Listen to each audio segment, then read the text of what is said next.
तो बच्चों अब मैं बात करूंगी हाइड्रोकार्बन्स की। हाइड्रोकार्बन्स जैसे इसका नेम बता रहा है कि हाइड्रोकार्बन्स क्या है, हाइड्रोजन और कार्बन। हाइड्रोजन और कार्बन से बने हुए कंपाउंड जो है वो आपके they are the hydrocarbons. And जैसे आपका हो गया मीथेन, मीथेन है CH4, हाइड्रोजन और कार्बन यहाँ पे है, ठीक है। या हो गया इथेन, ठीक है। या हो गया आपका इथीन, इथेन है C2H6, इथीन C2H4, ठीक है। तो ये आपके, या इथाइन हो गया, या इथाइन हो गया, दैट इज C2H2। तो यहाँ पे आपने इन सब में देखा, सब में क्या कॉमन चीज है, कॉमन है carbon hydrogen, carbon hydrogen, carbon और हाइड्रोजन। तो ये आपके क्या है, हाइड्रोकार्बन है। और सबसे ज्यादा जो नेचुरल सोर्स है हाइड्रोकार्बन का, वो है आपका क्रूड ऑयल, क्रूड ऑयल और पेट्रोलियम, ठीक है। पेट्रोलियम या क्रूड ऑयल जो है ये आपका सबसे इम्पोर्टेंट नेचुरल सोर्स है हाइड्रोकार्बन्स का। अब आपके जो हाइड्रोकार्बन्स हैं, इन हाइड्रोकार्बन्स में या तो कार्बन कार्बन के बीच में सिंगल बॉन्ड प्रेजेंट होगा, या तो कार्बन कार्बन के बीच में डबल बॉन्ड या फिर ट्रिपल बॉन्ड प्रेजेंट होगा, ठीक है। जैसे हमने बात की थी अभी आगे कि जो आपके कार्बन्स होते हैं उनके पास एक प्रॉपर्टी होती है कैटिनेशन की प्रोसेस, जिसमें वो खुद से ही मतलब कार्बन कार्बन ही एक दूसरे से मिलके बॉन्ड फॉर्मेशन करता है। तो हाइड्रोकार्बन्स की जो चेन बन रही है उस चेन में या तो सिंगल बॉन्ड प्रेजेंट है, या डबल बॉन्ड प्रेजेंट है, या ट्रिपल बॉन्ड प्रेजेंट है। और on the basis of this आपके जो हाइड्रोकार्बन है इनको दो पार्ट में डिवाइड किया गया है। पहला है सैचुरेटेड हाइड्रोकार्बन्स। सैचुरेटेड हाइड्रोकार्बन्स वो होंगे जिनमें सिर्फ सिंगल बॉन्ड प्रेजेंट होगा कार्बन कार्बन के बीच में, जैसे ये देखिए, ठीक है। तो कार्बन की चाहे जितनी भी लंबी चेन होगी वहां पे कार्बन कार्बन के बीच में जो है वो सिंगल बॉन्ड प्रेजेंट होगा, और बॉन्ड का फॉर्मेशन हमें कार्बन और कार्बन के बीच में देखना है, ठीक है। तो कार्बन कार्बन के बीच में अगर सिंगल बॉन्ड प्रेजेंट है तो वो सैचुरेटेड हाइड्रोकार्बन्स है। और अगर मान लीजिए का अगर डबल या ट्रिपल बॉन्ड मिल रहा है तो उन्हें हम कहेंगे अनसैचुरेटेड हाइड्रोकार्बन। तो एक एग्जांपल मैं आपको देती हूँ पहले कि ऐसे हाइड्रोकार्बन जिनको हम सैचुरेटेड हाइड्रोकार्बन्स कहते हैं। तो अब देखिए, सैचुरेटेड हाइड्रोकार्बन जैसे आपका कार्बन है, एक कार्बन के पास 4 वैलेंसी है, तो हमने कार्बन की 4 वैलेंसीज को क्या किया, लिख दिया। अब कार्बन जब कैटिनेशन करेगा तो ये देखिए, ये कार्बन, इस कार्बन के पास भी इनके 4 इलेक्ट्रॉन्स प्रेजेंट हैं। अभी कैसे इनका स्ट्रक्चर बनाएंगे वो मैं आपको दिखाती हूँ, ठीक है। तो ये आप देखो, कार्बन और कार्बन के बीच में after the sharing of the electrons, इनके बीच का जो बॉन्ड बना सिंगल बना, क्योंकि यहाँ पे जो शेयरिंग हुई वो 1 पेयर ऑफ इलेक्ट्रॉन की हुई, एक इस कार्बन के पास से और एक इस कार्बन के पास से। तो इसको हम कहेंगे सैचुरेटेड हाइड्रोकार्बन। अब सैचुरेटेड हाइड्रोकार्बन कौन है, इसके लिए हम एक फॉर्मूला यूज करते हैं CnH2n+2, ठीक है। यहाँ पे n is the number of carbon, number of carbon. जैसे अब यहाँ से क्वेश्चन पूछता है, मान लो एमसीक्यूज में समटाइम्स इट आस्क दैट कि आपको 2-3 फॉर्मूले दिए होंगे और ये बताना होगा कि इसमें से कौन सा सैचुरेटेड हाइड्रोकार्बन है, ठीक है। अगर मान लो आपको दिया है कि नंबर ऑफ कार्बन जो है वो 3 है, और आपको बताना है कि if the number of carbon is 3, तो right the molecular formula of the hydrocarbon.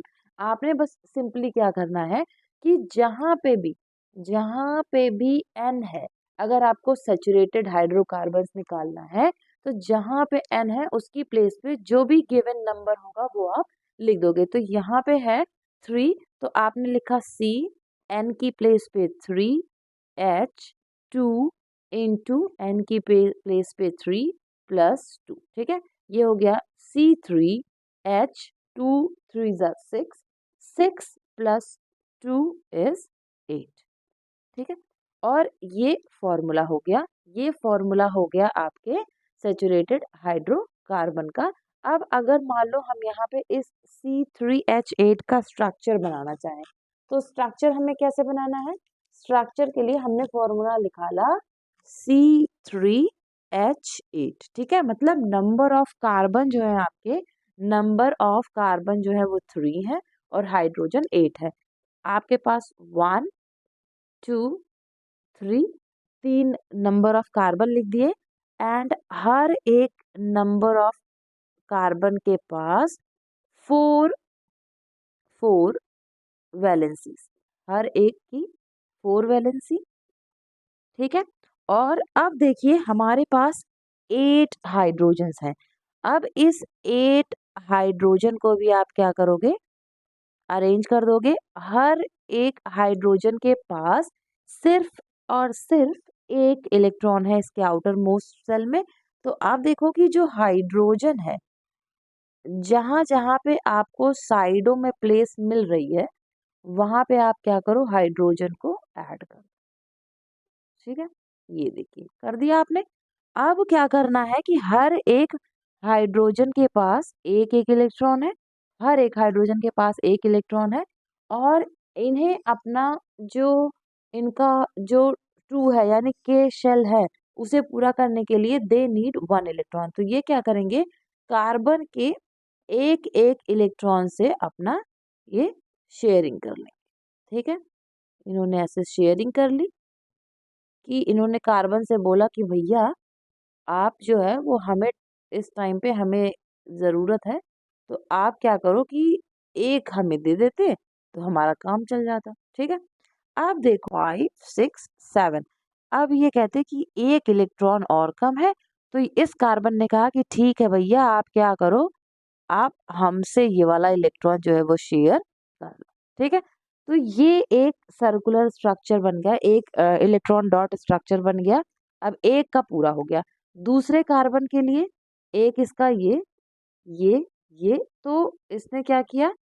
इसने शेयरिंग शुरू की यहाँ अपने वाले हाइड्रोजन के साथ, इससे शेयर किया, इससे शेयर किया, और ये देखो। ठीक है, 1 2 3 4 5 6 7 और 8, और जहां जहां पे शेयरिंग हुई है आप देख सकते हो कि वो उनके बीच का कॉमन प्लेस जो है वो बन गया। अब लास्ट वाले ने ये देखो इसे शेयरिंग की, और ये हालांकि ये वाला स्ट्रक्चर बनाते टाइम आपको बहुत प्रॉब्लम्स आती हैं, बिकॉज कि क्या होता है कि हम थोड़ा भूल जाते हैं। तो अगर मान लो आपसे एग्जाम में सर्कल नहीं बन रहा है, तो आप क्या करोगे? इन जो ये डॉट स्ट्रक्चर्स है, इन डॉट स्ट्रक्चर्स को ना थोड़ा पास पास कर दो, बस जिससे ये पता चलता रहे कि कौन किससे शेयरिंग कर रहा है, तो भी मार्क्स मिलने के चांसेस जो होते हैं वो होते हैं। ठीक है, अब आपने क्या करना है कि अगर मान लो ये तो हो गया इनका इलेक्ट्रॉन डॉट स्ट्रक्चर, अगर इसने पूछा एग्जाम में पूछा कि आपने क्या करना है, आपने जो है इन्हें इनके जो मॉलिक्यूलर स्ट्रक्चर बनाने हैं बस। तो मॉलिक्यूलर स्ट्रक्चर बनाने के लिए भी सीधे आप क्या करोगे कि समझ में नहीं आ रहा है अगर, तो बस आपको हर एक कार्बन की 4 वैलेंसीज देनी है। जितने नंबर ऑफ कार्बन लिखे हैं उतने नंबर ऑफ कार्बन आपने यहाँ लिख दिए। उसके बाद आपको पता है कि ये और ये दोनों कैटिनेशन कर सकते हैं, तो यहाँ पे देखो एक एक बॉन्ड तो इनके बीच में बन गया। अब इस वाले कार्बन के लिए 2 बॉन्ड बन चुके हैं। ठीक है, इनके पास फ्री 2 इलेक्ट्रॉन रह गए और साइड वालों के पास 3 3 रह गए। तो ये हमेशा ध्यान रखना कि जो साइड में इलेक्ट्रॉन होंगे उनके पास 3 फ्री इलेक्ट्रॉन्स जो है वो बचे रह जाएंगे। तो अब आप अपने हाइड्रोजन को अरेंज कर दो। 8 हाइड्रोजन है आपके, ये देखो 3 इधर हो गए, 2 इधर अरेंज हो गए, और ये देखिए 3 इधर हो गए। ठीक है, अब ऐसा बना दिया।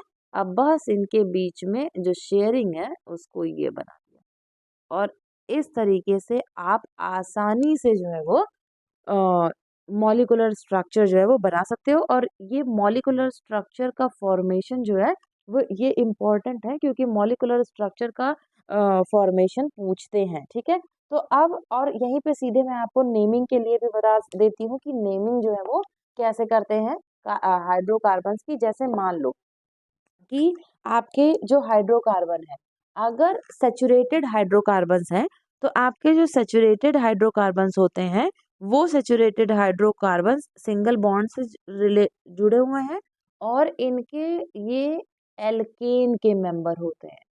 सैचुरेटेड हाइड्रोकार्बन्स जो होते हैं वो एल्केन के मेंबर होते हैं। अगर नंबर ऑफ कार्बन 1 है तो उसके लिए हम हमेशा, चाहे सैचुरेटेड हाइड्रोकार्बन है, नॉन अनसैचुरेटेड हाइड्रोकार्बन है, कोई भी है, तो उसके लिए जो हम यूज करते हैं वर्डिंग, यो यूज करते हैं मेथ। देन सेकंड के लिए यूज करते हैं एथ, थर्ड के लिए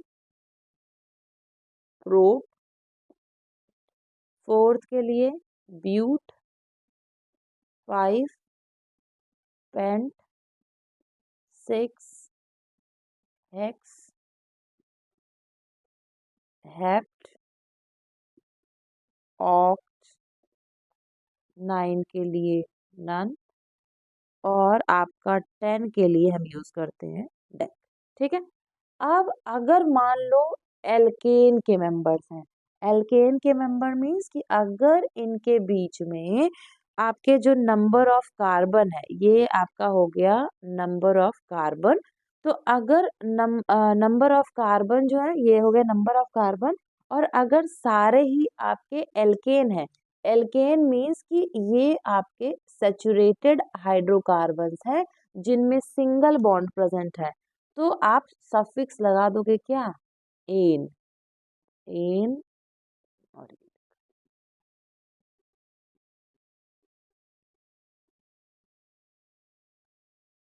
ठीक है, एन एन एन। और इन सब को करने के लिए हमने क्या किया, नंबर ऑफ, अब फॉर्मूला कौन सा यूज करेंगे, फॉर्मूला यूज करेंगे CnH2n+2। ठीक है, तो यहाँ पे हो गया नंबर ऑफ कार्बन 1 है, तो C1H2 × 1 + 2, तो ये कितना हो गया CH4। ठीक है, CH4। नेक्स्ट इथेन में नंबर ऑफ कार्बन जो है वो 2 है, ये हो गया C2H2 × 2 + 2 = C2, 2 2 ज़ा 4, 4 और 2 6, H6। ठीक है, नेक्स्ट इज C3H2 × 3 + 2, ये हो गया C3H8। ठीक है, फिर नेक्स्ट C4H2 × 4 + 2, ये हो गया C4, और H 2 4 ज़ा 8, 8 और 2 10, इट्स C4H10। ठीक है, next is pen C5H2 × 5 + 2 = C5H12। ठीक है, तो इसी तरीके से आप जो है इन सब का नंबर इन सब के निकाल सकते हो। ठीक है, तो अब ये हो गया आपका, अगर एक कार्बन है तो मीथेन, एन इसलिए क्योंकि इनके बीच में सिंगल बॉन्ड प्रेजेंट है। नेक्स्ट इथेन, फिर प्रोपेन में 3 नंबर ऑफ कार्बन होंगे, और कार्बन कार्बन के बीच की जो बॉन्डिंग देखेंगे वो क्या होगी, वो होगी आपकी सिंगल बॉन्ड। ठीक है, तो ये हो गया आपका एल्केन के लिए, सैचुरेटेड हाइड्रोकार्बन्स के लिए, कि इनकी हम नेमिंग कैसे करेंगे, और इनका स्ट्रक्चर जो है वो स्ट्रक्चर का एग्जांपल भी मैंने आपको देके बता दिया। अब मान लो अगर मैं आपको एक और स्ट्रक्चर बना के बता दूं पेंटेन का। ठीक है, कि पेंटेन में C5 है और H12 है, तो हम कैसे, तो सिंपली जैसे मैंने आपको बताया कि मॉलिक्यूलर स्ट्रक्चर में सिंपल आप क्या करोगे, C5H12 आपको बनाना है, C5H12 आपको बनाना है। आपने क्या करना है, नंबर ऑफ कार्बन आपके कितने हैं, 5 है, तो राइट 1 2 3 4 5, और हर कार्बन के आउटर मोस्ट सेल में कितने इलेक्ट्रॉन है भैया, है 4 4 इलेक्ट्रॉन्स है, मतलब सब की वैलेंसी 4 4 है। ठीक है, दूसरा, अब एक और चीज कि आपकी जो कार्बन है वो कैटेनेशन करते हैं, यानी कि एक दूसरे से मिलके भाईचारा दिखाते हैं और बॉन्ड बना लेते हैं, तो भैया देखो, एक इलेक्ट्रॉन ये, एक इलेक्ट्रॉन ये, एक इनका, ये एक पे 1 पेयर ऑफ इलेक्ट्रॉन शेयर हो गए, कार्बन कार्बन के बीच में सिंगल बॉन्ड हो गया। सेम यहाँ भी हुआ, ये देखो भाई सिंगल बॉन्ड हो गया, तो इन लोग के एक एक बॉन्ड हो गए। जो कार्बन बीच में प्रेजेंट है उनके 2 इलेक्ट्रॉन शेयर हो गए हैं, और जो साइड में प्रेजेंट है उनके सिर्फ एक इलेक्ट्रॉन शेयर हुए हैं। हमारे पास 12 हाइड्रोजन है। तो सबसे पहले आउटर पे एकदम किनारे पे आप क्या लगाओगे, 3 हाइड्रोजन लगाओगे, और जो मिडिल में जुड़े हुए हैं उनके में आप सिर्फ कितने कितने हाइड्रोजन लगाओगे, एक एक हाइड्रोजन, दो दो हाइड्रोजन लगाओगे। ठीक है, ये देखो जी। अब इसके बाद शेयरिंग कर दो, ये हो गई जी शेयरिंग। और ये आसानी से आपके पेंटेन का मॉलिक्यूलर स्ट्रक्चर जो है वो बन के तैयार हो गया। ठीक है, मॉलिक्यूलर स्ट्रक्चर एक सिंपल सिंपल एन पेंटेन बन गया। एन का मतलब है कि ये आपकी एक नॉर्मल चेन बन गई। अब इसके लिए देखो, अगर हम बात करें कि हमें मान लो इसका एक और स्ट्रक्चर बनाना हो, जैसे कभी कभी पूछता है कि अगर मॉलिक्यूलर फॉर्मूला सेम है लेकिन उनका स्ट्रक्चर डिफरेंट है तो वो क्या है, और उनका 2-3 स्ट्रक्चर बना के आप बताओ। तो अगर मान लो मॉलिक्यूलर फॉर्मूला सेम है लेकिन स्ट्रक्चर डिफर कर रहा है, तो वो क्या होंगे, वो होंगे एक दूसरे के आइसोमर्स। ठीक है, अब जैसे मान लो इसी को 5 कार्बन वाले को ही मैं बनाना चाहूँ, तो 1 2 3 और 4 कार्बन ये हो गए, और एक को ना ब्रांच लगा दो, कहीं पे भी ब्रांच लगा दो। अब देखो, ये देखो भैया, ब्रांच स्ट्रक्चर बन गया इसका। ठीक है, और इस वाले कार्बन की यहाँ हो गई। तो ये जिस कार्बन से ब्रांच जुड़ी हुई है उसका एक कार्बन, एक इलेक्ट्रॉन इधर शेयर हो गया, एक इधर हो गया, एक इधर हो गया। इसके पास सिर्फ एक रह गया कि एक H यहाँ हम जोड़ सकते हैं। ठीक, बाकियों के पास एज सच हम हाइड्रोजन को जोड़ के बॉन्डिंग बना देते हैं। अब ये देखो भैया, ये बन गया अपना एक और स्ट्रक्चर। ठीक है, अब देखो कितने हाइड्रोजन ऐड हो गए, 1 2 3 4 5 6 7 8 और 9, और हमारे पास 3 रह गए हैं। तो ये वाला जो कार्बन है, इस कार्बन में देखो सिर्फ एक ही वैलेंसी जो पूरी तरीके से सेटिस्फाइड हो पाई है, 3 यहाँ पे अब भी फ्री हैं। तो इन 3 पे हमने क्या लगा दिया, ये देखो जी, हमने हाइड्रोजन लगा दिया। और इसके लिए जो वर्डिंग हम यूज करेंगे वो हो जाएगा इसका आइसोपेंटेन। ये नाम हो गया इसका आइसोपेंटेन। ठीक है, इसका नाम हमने लिख दिया क्या, आइसोपेंटेन। तो ये देखो, इन दोनों का मॉलिक्यूलर स्ट्रक्चर जो है सेम है, लेकिन इनका स्ट्रक्चर जो है, मॉलिक्यूलर फॉर्मूला तो सेम है लेकिन मॉलिक्यूलर स्ट्रक्चर डिफर कर रहा है, तो इसलिए ये क्या है, ये है आपके आइसोमर। तो भैया ये हो गया आपका सैचुरेटेड हाइड्रोकार्बन, जिसमें मैंने आपको बता दिया कि स्ट्रक्चर कैसे बनाना है, मैंने आपको बता दिया कि इनके आइसोमर्स को कैसे बनाना है। ठीक है, ये हो गया। अब दूसरे अनसैचुरेटेड हाइड्रोकार्बन के बारे में बात करूंगी, अनसैचुरेटेड हाइड्रोकार्बन। ठीक है, अब बात करेंगे अनसैचुरेटेड हाइड्रोकार्बन में। तो आपने देखा है कि अनसैचुरेटेड हाइड्रोकार्बन आपके 2 टाइप के होते हैं, एक वो जहाँ पे डबल बॉन्ड प्रेजेंट होता है, और एक वो जहाँ पे ट्रिपल बॉन्ड प्रेजेंट होता है। तो जो आपका डबल बॉन्ड है उसके लिए जो वर्डिंग हम यूज करते हैं, या वो जिसके मेंबर होते हैं वो होते हैं एल्कीन्स के मेंबर। ठीक है, और इनके लिए जो हम सफिक्स लगाते हैं वो लगाते हैं ई इन। और ये जो है आपके, ये हैं एल्काइंस, एल्काइन। और जब भी कभी हम बनाएंगे अनसैचुरेटेड हाइड्रोकार्बन जिनमें ट्रिपल बॉन्ड होंगे, तो वहां पे जो सफिक्स लगाएंगे वो IYNE, आइन लगाएंगे। इसके लिए एल्कीन के लिए जो जनरल फॉर्मूला है वो है CnH2n, and for the alkyne the formula is CnH2n-2। ठीक है, अब वही नंबर ऑफ कार्बन अगर मान लो, अब यहाँ पे जो हाइड्रोकार्बन्स होते हैं, तो हाइड्रोकार्बन कनेक्ट है 2 बॉन्ड से। और अगर मान लो 2 बॉन्ड प्रेजेंट है, तो मतलब कि 2 कार्बन का होना जो है वो इन कंडीशंस में मस्ट है, मतलब एक कार्बन वाला मेथ वाला कोई कॉन्सेप्ट जो है वो अनसैचुरेटेड हाइड्रोकार्बन के साथ होगा नहीं। ठीक है, अब जैसे मान लो कि हमने लिखा कि नंबर ऑफ कार्बन जो है वो 2 है। नंबर ऑफ कार्बन अगर 2 है तो आपका जो एल्कीन का फॉर्मूला हो जाएगा वो हो जाएगा C2H2 into 2 is equals to C2H4। और क्योंकि जब दो नंबर ऑफ कार्बन होंगे तो जो वर्ड हम यूज करेंगे वो यूज करेंगे एथ, और क्योंकि इनके बीच में डबल बॉन्ड मिल रहा है इसलिए हम इनको करेंगे ई इन। ठीक है, अब देखो आपको कैसे पता चलेगा कि इनके पास डबल बॉन्ड है ना। अब जैसे हमने जब वहां पढ़ा एल्केन में तो देखा C2H और 6 था। ठीक है, मतलब कि जो दो कार्बन है उस दो कार्बन में अगर हम कोवैलेंट बॉन्ड का फॉर्मेशन ऐसा शुरू किया तो देखो 6 कार्बन आपके ये फटाफट जो है वो अरेंज हो गए और सब सेटिस्फाइड हो गया। ठीक है, लेकिन अब यहाँ पे ट्विस्ट क्या है, यहाँ पे ट्विस्ट ये है कि नंबर ऑफ कार्बन जो है वो है अपने पास 4। मतलब एक कार्बन और एक कार्बन की 4 वैलेंसीज देखो, एक कार्बन की ये देखो 4 वैलेंसी, और अपने पास है सिर्फ हाइड्रोजन कितने 4।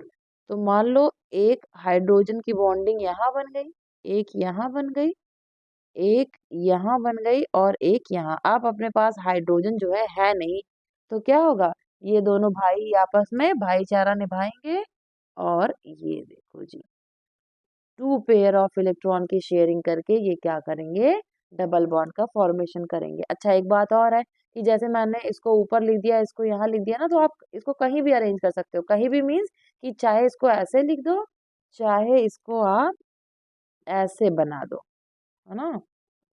तो उसका कोई वो नहीं है, बस आपकी कार्बन की जो वैलेंसीज है वो सेटिस्फाइड होनी चाहिए। जैसे इस कार्बन के लिए 1 2 3 4, इस कार्बन के लिए 1 2 3 4, और इसको मैंने इनके लिए भी और इसके लिए भी इसलिए गिना क्योंकि इन दोनों ने आपस में इसकी क्या कर ली है, शेयरिंग कर ली है। ठीक है, अब जैसे मान लो कि नंबर ऑफ कार्बन जो है वो आपके हो गए 3, तो नंबर ऑफ कार्बन अगर हो गया 3 तो ये देखो 3, ये 2 into 3 is equals to it becomes the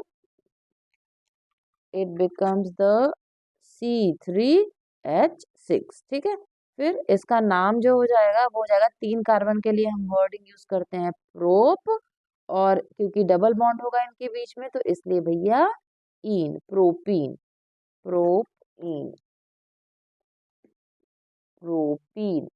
ठीक है, ये हो गया। तो ये हो गया आपका एल्कीन के बारे में। ठीक है, अब उसके बाद नेक्स्ट हम एल्काइन के बारे में बात करते हैं जहाँ पे ट्रिपल बॉन्ड होगा, जहाँ पे नंबर फॉर्मूला हमने यूज किया ये, अगर मान लो नंबर ऑफ कार्बन 2 है तो it becomes the C2H2 into 2 - 2, C2H4 - 2 and the formula becomes C2H2। ठीक है, तो मतलब कि इनके पास सिर्फ 2 हाइड्रोजन है, और देखो ये एक इधर अरेंज हो गया एक इधर अरेंज हो गया। ठीक है, अब इनको 3 पेयर ऑफ इलेक्ट्रॉन की शेयरिंग करनी पड़ेगी ये, तो दैट इज वाई ये आपके इनका नाम हो जाएगा क्या, इथाइन, इथाइन।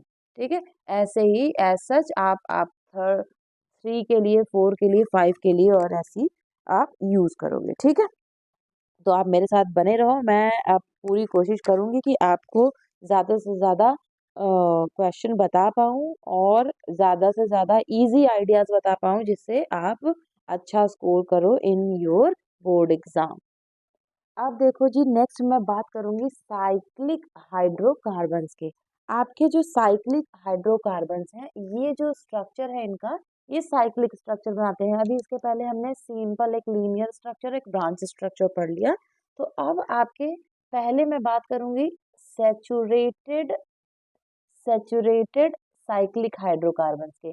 तो सेचुरेटेड साइक्लिक हाइड्रोकार्बन जो होते हैं वो फॉर्मूला फॉलो करते हैं CnH2n, जो कि सेम है आपकी एल्कीन वाले से। ठीक है, जैसे मान लो कि आपको 3 नंबर ऑफ कार्बन दिए हैं और 3 नंबर ऑफ कार्बन का आपको स्ट्रक्चर बनाना है साइक्लिक स्ट्रक्चर।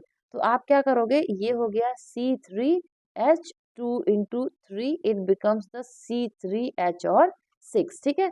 और एक कार्बन, दो कार्बन, तीन कार्बन है, और इनका आपको क्या करना है, साइक्लिक स्ट्रक्चर बनाना है। तो इस कार्बन के लिए 1 2 वैलेंसी, 3 4 वैलेंसी, इस कार्बन के लिए 1 2 3 और 4, इस कार्बन के लिए 1 2 3 और 4, ठीक है। तो हमारे पास छह हाइड्रोजन है। तो ये देखो जी, 1 2 3 4, ये ठीक है, हाइड्रोजन जो है अब हमारे सेट हो गए। लेकिन हमारे पास अभी जो कार्बन है उनके बीच की बॉन्डिंग जरूरी है। तो ये देखो, ये स्ट्रक्चर बन गया आपका किसका, ये स्ट्रक्चर बन गया आपका साइक्लोपेंटेन का। इसका नाम हो जाएगा साइक्लो, तीन कार्बन है, अरे सॉरी, तीन कार्बन है, तो प्रोप प्रोपेन, ये हो गया आपका साइक्लोप्रोपेन, ठीक है। नेक्स्ट स्ट्रक्चर है, मान लो कि नेक्स्ट मैं आपको चारों पांचों स्ट्रक्चर बता देती हूँ। नेक्स्ट नंबर ऑफ कार्बन जो है वो 4 है, और अगर हमें इसका साइक्लिक सैचुरेटेड स्ट्रक्चर बनाना है तो C4H2 इंटू 4, मतलब हमारे पास C4H8 है। चार कार्बन, चार कार्बन को हमने ऐसे अरेंज कर दिया, हर एक कार्बन की 4 4 वैलेंसीज अरेंज कर दी, ठीक है, 4 वैलेंसीज अरेंज कर दी। अब पहले हमने क्या करना है, पहले तो कार्बन कार्बन के बीच की शेयरिंग कर दो। तो ये दोनों शेयर करके एक बॉन्ड, इधर से एक बॉन्ड, इधर एक बॉन्ड और इधर एक बॉन्ड। अब इनके पास देखो दो दो वैलेंसीज फ्री हैं, हमारे पास 8 हाइड्रोजन है। 8 हाइड्रोजन को हमने क्या किया, लो जी ऐड कर दिया, एंड ये आपका स्ट्रक्चर बन गया साइक्लो ब्यूटेन का। साइक्लिक स्ट्रक्चर है इसलिए साइक्लो, चार कार्बन है इसलिए ब्यूट, और इन सब कार्बन कार्बन के बीच में क्या है, सिंगल बॉन्ड है इसलिए एन, और ये स्ट्रक्चर हो गया साइक्लो ब्यूटेन का, ठीक है। और नेक्स्ट जो एग्जाम में जनरली तीन ही पूछते हैं, साइक्लो प्रोपेन, साइक्लो ब्यूटेन, और एक आपका साइक्लोपेंटेन, ठीक है, और एक एक और साइक्लो हेक्सेन का स्ट्रक्चर, ठीक है ना। तो ये आपके पांच, चार पांच पूछते हैं। अब एक मैं आपको बता दूं, साइक्लो हेक्सेन का स्ट्रक्चर, ठीक है। साइक्लोहेक्सेन, हेक्स मतलब हो गया नंबर ऑफ कार्बन जो है वो 6 है, और CnH2n के फॉर्मूला में हम अगर इसको लिखें तो ये हो जाएगा C6H और 12। 6 नंबर ऑफ कार्बन को हमने ये देखिए जी अरेंज कर दिया, ये हो गया 6 नंबर ऑफ कार्बन, और हर एक कार्बन की 4 वैलेंसीज को अरेंज करो, ठीक है, हर एक कार्बन की 4 वैलेंसीज को ये जी हमने अरेंज कर दिया, ठीक है। अब ये देखो, इनके बीच का बॉन्ड ये बन, ठीक, और यहाँ पे H, हमारे पास 12H है, तो ये 12H को ऐसे आप क्या करोगे, अरेंज कर दोगे, और ये सिंपली जो है आपके साइक्लोहेक्सेन का स्ट्रक्चर बन गया, है ना। काउंट कर लो, 1 2 3 4 5 6 7 8 9 10 11 और 12, ये हो गया आपका साइक्लिक हाइड्रोकार्बन। मैंने आपको वो सारे साइक्लिक हाइड्रोकार्बन बता दिए जो साइक्लिक हाइड्रोकार्बन आपके एग्जाम में पूछते हैं, और ये पूरा हो गया आपका सेचुरेटेड साइक्लिक हाइड्रोकार्बन। नेक्स्ट आपका जो है वो है आपका अनसेचुरेटेड हाइड्रोकार्बन, और अनसेचुरेटेड साइक्लिक हाइड्रोकार्बन में एक आता है आपका जो है बेंजीन। बेंजीन जो होता है ये एक एरोमेटिक कंपाउंड है, एरोमेटिक कंपाउंड है, और इसका जो फॉर्मूला होता है वो होता है C6H6, ठीक है, C6H6। और जब हम 6 कार्बन्स को अरेंज करते हैं, और मान लो हमने क्या किया, इनके बीच में ऐसे बॉन्डिंग कर दी, ठीक है, एक एक कार्बन को कर दिया। अब इनके पास सिर्फ एक हाइड्रोजन है बॉन्ड बना 6 हाइड्रोजन है बॉन्ड बनाने के लिए। तो ये देखो जी, इन्होंने 6 हाइड्रोजन से बॉन्ड बना लिए, लेकिन अब भी हर एक कार्बन की एक एक वैलेंसी फ्री है। तो आपने सिंपली क्या करना है, अल्टरनेट करके डबल बॉन्ड जो है वो लगा देना है। तो इन सब की 4 वैलेंसी जो होंगी वो सेटिस्फाइड हो जाएंगी। जैसे इस कार्बन के लिए 1 2 3 4 for this carbon, 1 2 3 4 for this carbon, 1 2 3 4 for this carbon, 1 2 3 and 4 for this carbon, it's 1 2 3 and 4 for this, 1 2 3 and 4। और इस तरीके से ये आपका बेंजीन का स्ट्रक्चर बन गया। बेंजीन आपके जो होते हैं, इनके बीच में ये एरोमेटिक कंपाउंड्स है और ये इनका स्ट्रक्चर है। तो यहाँ तक के हाइड्रोकार्बन जो है आपके सारे पूछे जाते हैं। अब नेक्स्ट वीडियो में मैं आपको बताऊंगी कि एल्कली ग्रुप्स क्या होते हैं, फंक्शनल ग्रुप क्या होते हैं, और हाइड्रोकार्बन की नेमिंग प्रॉपरली हमें एल्कलीज और बाकी फंक्शनल ग्रुप के साथ कैसे करनी है। Thank you.